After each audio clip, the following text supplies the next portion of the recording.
Sometimes a person, wallahi, never talks about their good deeds. You might not talk anything. Nobody knows how much charity you give. Nobody knows how good you are at home. Nobody knows what you do in the secret. You've never told anyone. But somehow Allah makes it exposed. Allah makes your good work become exposed even if you try to hide it. Why? Allah likes you to shine. Allah likes you to shine. So long as you are not the person who wanted to go and show off, Allah makes you shine. The Prophet ﷺ said, "Man tawada'a lillahi rafa'ah."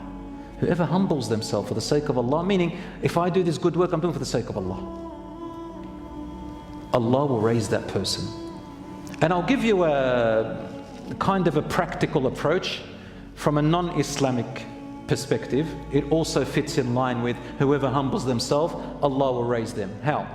If we put Islam aside for a minute and look at it from a practical approach. The experts say that of self-development, if you appear deliberately below your actual reality,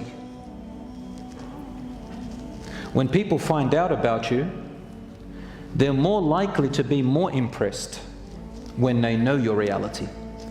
But if you go around trying hard to appear above your reality, so you're a fake person, a fraud, maybe not a fraud, but not to that extent, but some people just show off a little bit, or they appear above their reality. When a person gets to know that person and finds out their reality is lower than that, they kind of get disappointed.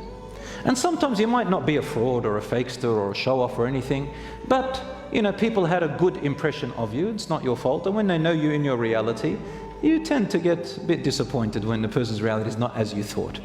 Right? Celebrities have that problem a lot. A lot of da'is who become famous and known, they have this problem. They say, well, I'm just a normal person. And people, when they listen to you, they think, MashaAllah, this person's like an angel. And I've seen this happen before. So people who, they become good Muslims, they go to the masjid, and then they meet good people, or they meet people who they thought, MashaAllah, all their lives they're righteous and I wish I was like them. And then one day, as they got closer, maybe they saw 1 or 2 or 3 bad habits from that righteous Muslim they always thought so highly about, and then they get very disappointed. Or I've even seen people go to the other extremes. They leave Islam altogether, or they say, I'm never going to go to the mosque again. No, don't do that. That's the shaitan. Each and every one of you has a potential to be a leader of Islam. Allah doesn't look at you who you're following. Allah looks at you how you become. But when you thought so highly about someone, and then suddenly it doesn't appear exactly as they were, you kind of get a little bit of disappointment, right? So, man tawada'a lillahi rafa'a. Whoever humbles themselves for the sake of Allah, Allah lifts them. He lifts them.